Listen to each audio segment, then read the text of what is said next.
Cancer is indiscriminate. It doesn't care how old you are or if you're a rock star in your prime. Just ask Sam Corbett. Sam is the drummer for the critically acclaimed Canadian rock band, the Sheepdogs, and he went 14 years without missing a show, until he was diagnosed with testicular cancer in the summer of 2018 at the age of 34. I'm Dan Murphy. In this episode of the Don't Change Much podcast, Sam opens up about his diagnosis, the initial fear about whether or not the cancer had spread, as well as dealing with the disease as he and his wife were expecting the birth of their first child. Sam dealt with the cancer head on, and while doing so, was able to not only survive, but thrive, taking his music talents to new heights. Manage your stress, not the other way around. For simple ways to improve your mental health, check out the free MindFit Toolkit from the Canadian Men's Health Foundation.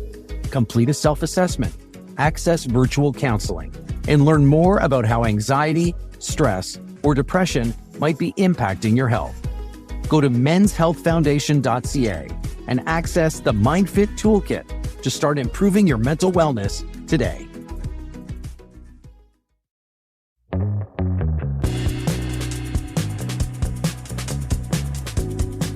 Sam, thank you so much for joining us. Let's start with this. Where are you right now, physically?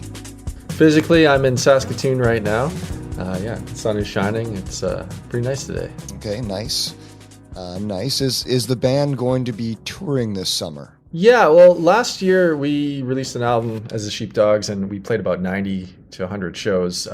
So we don't have a new album this summer, so we're playing quite a bit.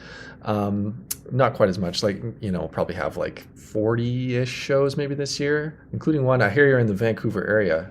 Keep an eye out for that one. We're going to be announcing something soon, actually, so I'll be coming out your way. Now, is this a Canada-wide tour for the Sheepdogs, or will you be hitting other parts of North America? Well, a couple stops in the States, a couple in Europe, but it's mostly Canadian stuff. It's more like kind of weekend festivals, fly in, fly somewhere else, that kind of stuff. So it's not like on-the-ground touring or anything like that. Okay, we'll get to your album in a bit, but first we want to take our listeners back to the summer of 2018 when you had a life-altering moment when you were given a cancer diagnosis. Yeah, so 2018, I was 34, I guess. Sheepdogs had then just put out a new album as well, and we were in the middle of touring that, and my wife was about 4 or 5 months pregnant at that time. So I had a lot going on in my life, and I was just in the shower. I felt a lump, and so I decided to get that checked out. And pretty quickly, right away, they thought it was probably testicular cancer. Had to go through a couple other tests, I guess, but they basically recommended right away to get surgery. And so I had to cancel we had to cancel a couple of Sheepdog shows so that I could have my surgery in a timely fashion, which was a really big deal at the time. Like, we had never, ever canceled a Sheepdog show for any reason. So, right away, it started having some pretty, big impacts on my life, certainly. Were you able to process the diagnosis right away, or did you instantly go into fight mode and, not really think about what it meant? It was tough. Obviously, with my wife being pregnant, the first thing that was on my mind was I had testicular cancer. Luckily, that's has a very high 5-year survival rate, but I didn't know if it had spread somewhere else or started somewhere else and spread there. And the answers don't really come very quickly in the beginning stages, right? It takes a long time to, do the proper tests and figure out exactly what's going on. By a long time, I mean, weeks and sometimes months, right? But it feels like a super long time in the moment. So the first thing I started thinking about is am I going to be alive long enough for my daughter to be born? And, or am I going to be alive long enough for her to remember who I am? It's hard not to go to a pretty dark place, I guess, when you're dealing with something like that. So safe to say you were thinking of others in that moment and not really thinking about yourself? I guess, becoming a parent definitely changes you in that respect. And I wasn't a parent yet, but, it was definitely on my radar. I did think about what it meant for me as well. I didn't want to cancel those Sheepdog shows. And then later on in the fall, a couple months later, after some tests, I found out that it had spread into my lymph node. So I had to undergo radiation therapy. And, I had two options, I guess, actually, at that time. One was chemo and one was radiation therapy. And a big thing with the chemo is it could have seriously affected my hearing going forward, right? And so obviously as a musician, hearing is pretty important, right? So, there were some concerns for myself and my health moving forward right away as well. How scared were you? Once I found it was in the lymph node, and it was luckily, that's stage 2, right? So, obviously right away, that's kind of worse than stage 1, and the 5-year survival rate goes down a little bit. Still pretty high with testicular cancer. So it's still something to be pretty positive about when you look at those numbers. But, I was scared, I guess. I didn't know what it meant for my life moving forward. It really made me kind of reevaluate what I wanted out of life, I guess. And, maybe realize how important becoming a parent was and how much I wanted that to be part of my life. And the possibility of missing out on that was something that really bummed me out. Sam, how was your support group when you first received the diagnosis, and I guess your wife being the main focus, but also your bandmates? It was great. Right away I called Ewan and Ryan, who are, we're the 3 original members of the band. I called them and let them know, and right away they were very supportive. Like I said, we had never canceled any shows before, and that's a big decision to make, but obviously they were supportive of me 100% in that decision. And then later in the fall, when I had to do my treatment, I had to miss out on a couple of Sheepdogs tours, which again was a big deal because I'm an original member, like I said, and there had never been a Sheepdogs show where I hadn't played drums, right? So that's a pretty big deal. And initially I had planned on doing those tours and delaying my treatment. And then I kind of got to the point where I had to give my head a shake, and I thought, like, what the heck am I doing? I got obviously have to put my health first, and the music career is a little secondary. And so I changed my mind, and they were 100% supportive of that. They said, it's okay, we can find somebody, we can make it happen. And we were able to find a couple of really good friends of ours that came in and played on those tours, and it was totally fine. But, so they had my back right from the beginning. And my wife, like I said, she was 4 or 5 months pregnant. And then by the time I did my treatment, she was like 7 or 8 months pregnant. And she still, took the time to look after me. After I got back from my first radiation session, I got home. I started to feel like pretty queasy. They said it wouldn't, because I'm getting radiation on my abdomen, right? So they said you can have an upset stomach, but it shouldn't happen until later on in the treatment. But I got home from my first session and I threw up like 10 times, right? So she had to kind of like take care of me and then run back to the clinic to get some medicine for me. And so, she was very supportive of me during a time when I really probably should have been supporting her and helping her out. You both had your own version of morning sickness. Yeah, exactly right. In a weird way, did you kind of feel like, even though you knew pragmatically you had to take care of yourself, did you feel like you were letting them down, your band, in a weird way? 100%. I think that's a thing that a lot of people deal with. I think it's a particular thing for men. I don't want to be too stereotypical, but traditionally, obviously men, their work is very important to, provide money for the family. And, I know my wife works and, makes enough money. So it's, logistically it doesn't make sense, but there's something maybe emotionally about it where you feel like I can't leave my work. I have to do that and put my life on the back burner and, my health, I guess, or my well-being. So, I think that's like a bit of a stigma that I'm hopefully trying to fight against and spread the word that your health really does have to come first, especially over something like a career. How long did it take for you to have that headspace? Well, I don't know if I'm still if I'm all the way there now. Even we'll see what happens. I guess if I have another illness. It's one thing to know it intellectually and another thing to really kind of feel it emotionally. And the emotional part of it is something I still struggle with, but I guess I'm work in progress, just like everybody else. So you get this incredibly difficult news. You have to go right away into treating it, and you put your career on hold in one aspect, but really a new portion of your career kind of was born out of this. So speak to us just on how you were able to grow as a musician on an individual level as you were going through this very difficult time. Right. So while I was doing my treatment, another one of the symptoms is that you become very fatigued.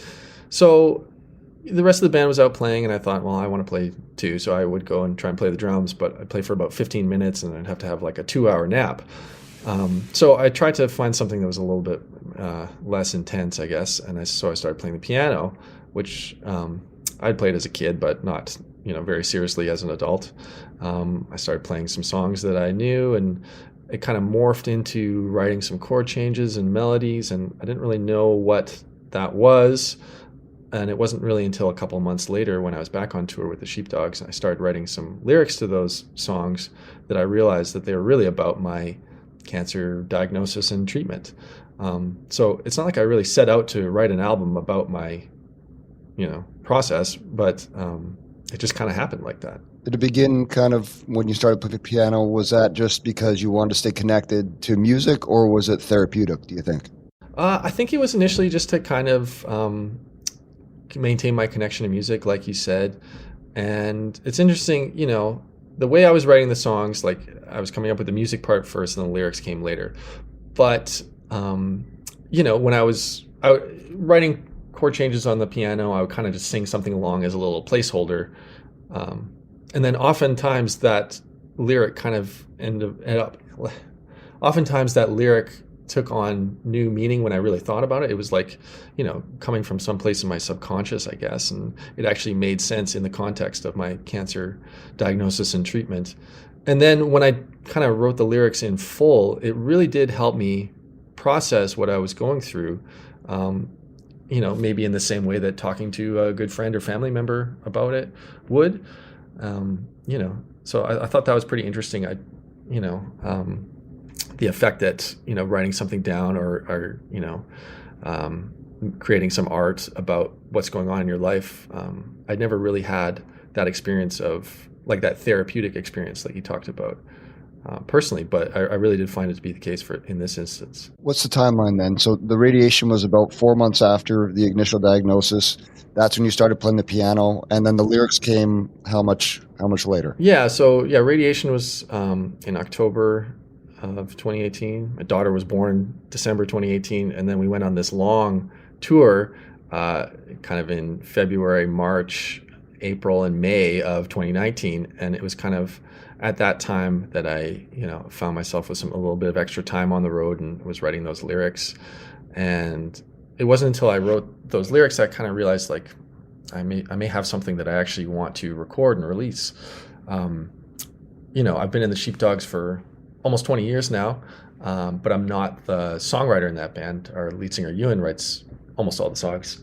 And so I'd always kind of had this dream to write and record my own music, but I'd never really had a good enough reason, I guess, or I didn't think I had strong enough material. And, certainly having a life-altering event like having cancer will, give you a kick in the butt to, turn something like that into a reality.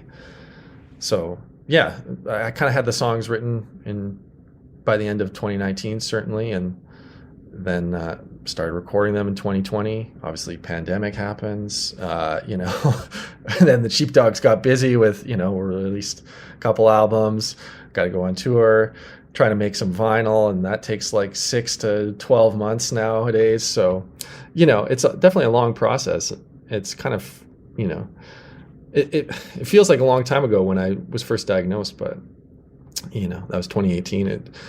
I hope if I ever put out another album, it doesn't take me 5 years. Let me put it that way.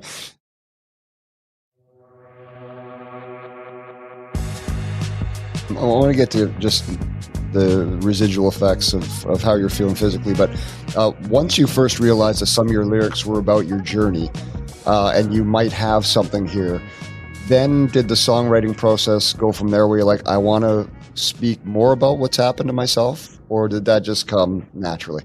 I enjoyed talking about what had happened to me. Like, I do think it's important to get your thoughts off the hamster wheel in your head and get them out into the world. So I did find that pretty therapeutic. And I also thought it was good to talk about what had happened and raise awareness, right? Like, for me personally, when I first felt a lump, testicular cancer was on my radar because my grandpa had it. Incidentally, he had it I think he was in his 40s, and it was the 1950s, and he lived to, I think he was 93 when he passed away, so that was certainly encouraging. But anyway, so it was on my radar, and so I'm just kind of hoping that if I talk about it openly, maybe somebody else who's listening to this podcast who's in their 20s and 30s, you know, if they feel a lump in the shower, they might think, oh, hey, that guy from the Sheepdogs had it. Maybe I should get this checked out. And right off the bat, were you open to sharing your message? Were you comfortable with that right from the get-go? No, not at all, actually. You know, initially when we first canceled the shows, we just said it was a personal matter. We didn't really talk about what was happening. But when we had to find a replacement for me for, you know, I think it was about 25 shows, you know, we had to announce something. We didn't want people to think that I had like quit the band or, you know, whatever had happened to me. We wanted to tell people what was going on. But I felt very uncomfortable talking about having testicular cancer. I guess I found it just kind of embarrassing, right? Or I didn't want people to be thinking about, you know, that part of my body, right? It's, you know, just seemed kind of silly, I guess, or something. So we just announced that I had cancer and was undergoing treatment for that. And I think that kind of backfired a bit, or, you know, it had an effect that I didn't intend, because I think people thought that maybe I had, you know, lung cancer or, you know, pancreatic cancer or something much more serious, when in fact I had a very treatable kind, and I was feeling, you know, relatively positive about it. So I think I just made people a lot more worried than they needed to be. And that was all just kind of due to my embarrassment. And I do think talking about having testicular cancer specifically, you know, hopefully removes a bit of the stigma from it, and it gets people talking about it and more likely to get something checked out if they feel something. What was the feedback like? Did you have people reach out to you and thanking you for your message? Yeah, for sure. You know, I've had some people who had testicular cancer, and you know, some people who just think who didn't have it but thought it was a good thing for me to be talking about it. You know, the biggest I guess reach out that I got in the whole process was our original lead guitarist, Liet, who was in the band until 2014. He sent me a really nice message when it was first announced that I had cancer. And it's something that I really cherish, that message from him. And it kind of brought us closer together. You know, he hadn't been in the band for a couple of years, so we weren't as close. And that reconnection, you know, made me realize that I wanted to have him play on my album. And he did a great job. And it turns out that he actually had testicular cancer as well. And that kind of prompted him to write and record a solo album of his own. So it's really kind of amazing to me that, you know, this disease kind of brought us closer together and kind of like reignited our friendship. And interestingly enough, he put out his album like a week before mine. And next week, I'm not sure when this is going to air, but on May 26th, we're going to play like a double album release party in Saskatoon. So I think it's pretty cool that that's, you know, something really positive came out of this negative thing that happened to both of us. Okay, well, let's talk about your album. You said that when you had written a couple of the songs, you said, okay, maybe I have something here. You know, where did it go from where? When did you finally say, okay, maybe I have something here too? I definitely have something here, and I am now getting a chance to write and record my own album. Yeah, so I took the songs, I made some kind of demos in my room where I played all the instruments. Like, I mostly played drums and a little bit of keys, but I would very poorly play the guitar and like the saxophone and stuff. And so I just kind of showed them I got Jim Boskill, who was the lead guitarist in the Sheepdogs at the time, who now plays with Blue Rodeo, and my friend Chris Mason from the Deep Dark Woods, or formerly of the Deep Dark Woods. I showed them to them and asked if they would be interested in playing on the album, and they both responded very positively. So that made me feel like I really had something, and the recording process was interesting. I started recording, and then, at the end of my week in the studio was basically when the whole world shut down in 2020, March 2020, for the pandemic. And I had a lot of overdubs to do, and I basically took the course of like a year to finish up, which is okay because, you get a lot of time to think about it and, think of new parts and stuff. And so there's a lot of different songs on the album. Some are very directly related to my cancer experience. Like one is about the idea of me not being around when my daughters grow older.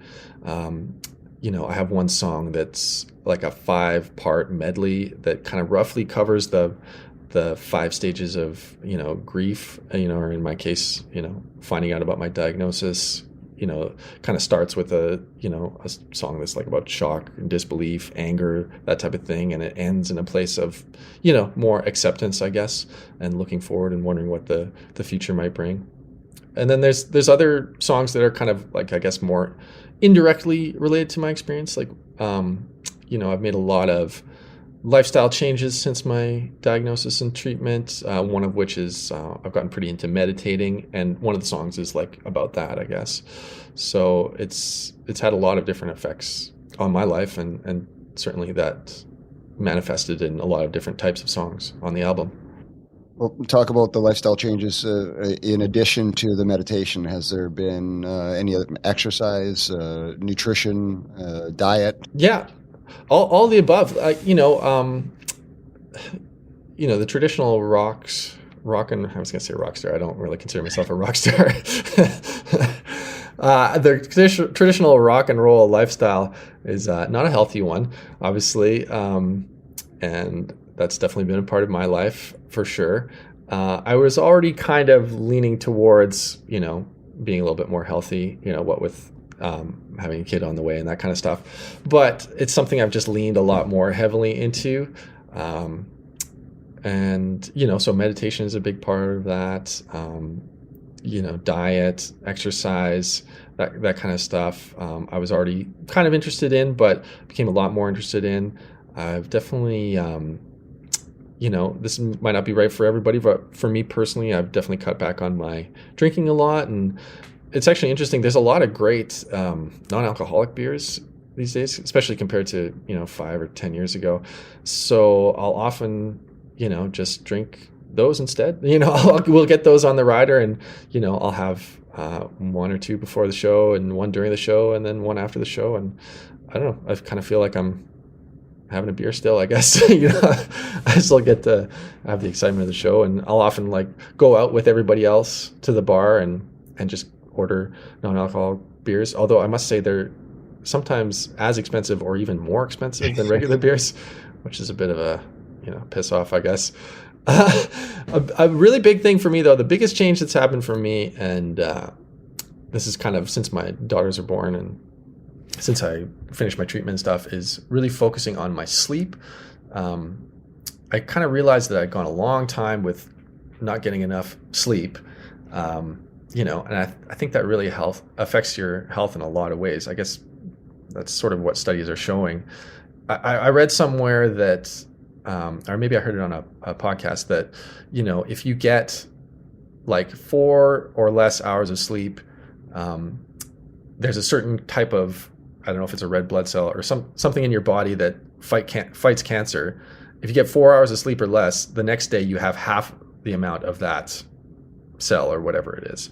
And as soon as I read that, it was like a shot, a light bulb or a shot to the heart, where it's like, wow, this, because I spent years and years where, I would just not get enough sleep. Some of that was, due to whatever, staying up late and partying, but some of it was just due to the Sheepdog schedule. Is, you often play a show, go back to the hotel, and then you got to be at the airport at like 5:30 in the morning the next day to get to the next show, right? So that's something that's been a really, really big priority for me, and I know it's a huge difference when I do really focus on my sleep. And so I think that would be the biggest change for me. Have your bandmates been receptive to it? Have they taken on any of that themselves? No, I might get a little bit of a side eye. I don't know. Well, it doesn't super affect them. Like I maybe like drink decaf instead of caffeinated coffee, and like I'm having these non-alcoholic beers instead of alcoholic beers. I have like those blue light blocking glasses that I'll often wear on the bus late at night. But I like to think I still, I'm not turning in at 9:30 when I'm on the road. It's like a mix, I guess. Yeah. Yeah. Okay. The name of the album? It's just self-titled NUTANA. Yeah. That's the suburb from where you're. Yeah. So I kind of always knew that I wanted to use a pseudonym for this project. I remember reading that like Dallas Green from City and Color, he just didn't like the idea of his name being like on a T-shirt, I guess. I don't sell T-shirts for my album, but if I did, I can kind of get with I sympathize with that sentiment. And yeah, it just kind of made sense. So NUTANA is the neighborhood I grew up in Saskatoon, but it's like a unique word to Saskatoon. I don't think there's NUTANAs in other cities around the country, at least as far as I know. So I thought maybe it had like a bit of mystery to it. And I just kind of liked the way the word sounded and looked when it was written out. So it seemed as good as anything. Before your diagnosis, did you have it in your head that you wanted to do a solo album at some point? And do you think it ever would have happened without the diagnosis? I had always had the idea, and I don't know, I would maybe give it like a 30% chance of happening if I'd never had the diagnosis. Like, it's definitely something I always wanted to do, and I just kept thinking of excuses why it didn't need to happen. Like a couple of the songs on the album I had written before that one time period. In fact, the one song, You Belong, is the first song on the album and like the first song I released to the public. I wrote that song about 5 years ago in May of 2018, and I was looking it up once I released the album.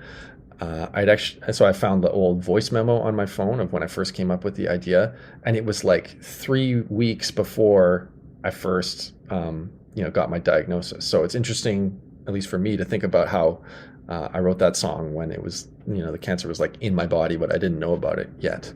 Mm-hmm. So, yeah. Well, certainly the content likely wouldn't have been, well, certainly not as personal. Mm-hmm. I don't think. I mean, when you talked about the song you wrote for your daughters by your side, mm-hmm. About maybe not being around. So I'm going to guess that the content is, it's hard to say because we don't know what album you would have wrote, but mm-hmm. it's probably more meaningful, more personal than perhaps it would have been without the diagnosis. Big time. Like, it's interesting. A lot of the songwriting I like is super personal, right? Like something like John Lennon writes very personal songs, like he almost exclusively writes about himself, is what he would say. But people really find that very universal in a way. Like, you'd think that if you're writing very personal stuff, in a way, you would think that would only appeal to you, but it seems like it's almost the opposite, right? It really has like, other people can find a part of themselves in it. Certainly has worked out for him. I don't have quite the same audience, but yeah. But a lot of the songwriting I like also can be a little bit on the vague side, like lyrically, like something like Steely Dan or David Bowie is not super on the nose. So I kind of tried to write the lyrics a little bit like that, and I definitely have meanings attached to all the songs of what they mean to me. But if someone else was to ever find a different meaning in them, I would love that, and I would think that was really great as well. No, will you be able to? You said there's going to be a double album release party coming now, and you have 40 or 50 shows with the Sheepdogs coming up as well. Will you be able to play your music on more than a couple occasions? Will you be able to play some of your songs in their shows? How are you going to get it out there aside from just releasing the album? Yeah, so I'm working on doing a couple other shows. I have a couple possibly in the works in Southern Ontario. That they're a little bit TBD. It's really hard to work around the Sheepdog schedule, and that's fine because I know that's like my main bread and butter, and that's what pays the bills. As far as like, songs in a Sheepdog set, we have a number of solo albums that have spun off from the Sheepdogs. Like Ewan has released a solo album. Seamus released a solo album just about a month before mine. The two of them also have Bros together. Ricky, our new guitarist, had a solo career before he joined the band. And so far, none of those songs have made it into the Sheepdogs set, but that's not saying that will never happen. I don't know. We'll see. So far, not yet. But we're trying to work on something where we can have our albums available for all those solo projects at Sheepdogs shows. So people can, go to a Sheepdogs show and purchase my album. They can go to my website, which is NUTANAband.com, and there's a link to order the album there, or just listen to it on whatever streaming service you use. So, people can still check it out, but I won't be doing a cross-country tour as NUTANA anytime soon, I don't think. Like I said, if I'm already playing 90 to 100 shows with the Sheepdogs in a year, it's hard to fit in a lot of NUTANA shows, especially with 2 young daughters running around when I'm at home. So, and physically, how do you feel now? I feel good. So it's been about 5 years, and the worst I felt was during my radiation. It's kind of like a bit of a cumulative effect. Like you get, in my case, I got about 15, I think, sessions, and then you actually end up feeling a lot worse like the month after you got them, as opposed to the month when you're getting them. And luckily, we didn't have any Sheepdog shows then, but by the time we were playing again, I felt pretty good. I felt like I was back up to strength, and I feel pretty good now. Knock on wood, 5 years clear from cancer, and I do think that a lot of the lifestyle changes I talked about have helped me feel, about as healthy as I've ever felt. Although I would say that despite getting all this sleep, I do still feel tired because, like I said, I have a 4 and a 2-year-old running around in my life when I'm at home. So.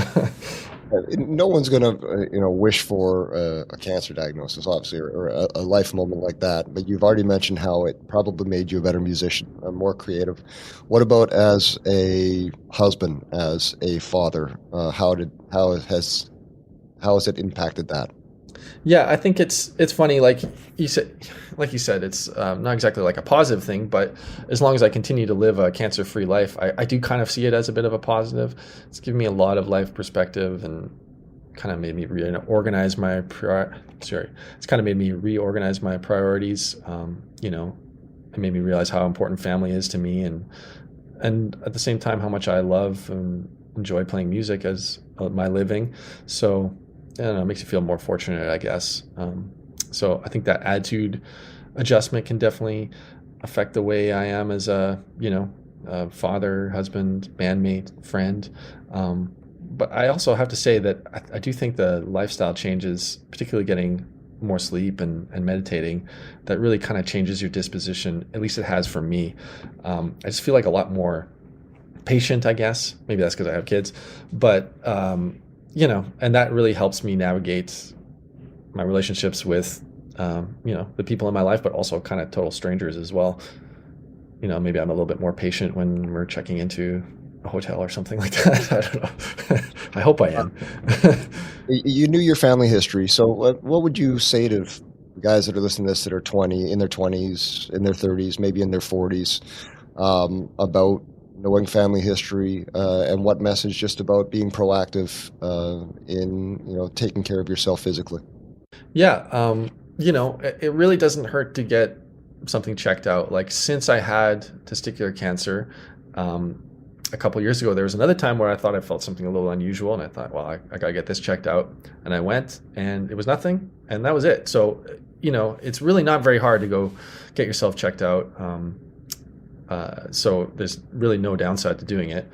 It's really only upside. Either it's nothing, or you are early to the table as far as getting your treatment options and stuff. So that's very important. Like you said, family history in my case, was very important because that made me a lot more likely to get myself checked out.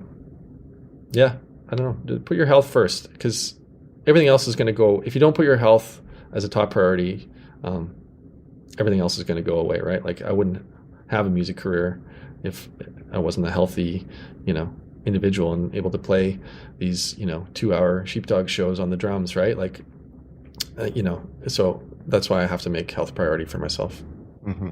And this leads into the name of the podcast is Don't Change Much. So what does Don't Change Much for you mean personally? Well, I mentioned that one song, on the album that's kind of like a medley, and the last song kind of ends up in a bit of like acceptance, but it's sort of like the question this song keeps answering is like, do you feel like you felt before, or are you like someone else?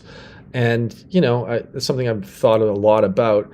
And, I am the same person, but making some small changes or having this thing happen to me, like, has, it's like a bird that's, flying through the air. If they make a very slight adjustment to their wing, it totally changes their course of where they go. That's kind of how I think about it, I guess.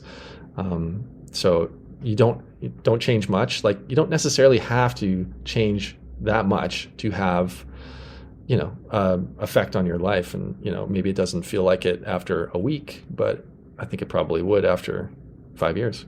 Well, we are happy you're sharing your message. We're happy you got your album out, regardless of how it came about. Yeah. And we wish you all the best touring with the Sheepdogs, and maybe touring by yourself sometime down the road. And we can only say that sharing the story is going to help more people out there, without question. I hope so. Yeah. If it helped like one person, that would be enough for me to talk about it, for sure. Thanks so much for having me. I really appreciate it. Yeah. Thanks for being on.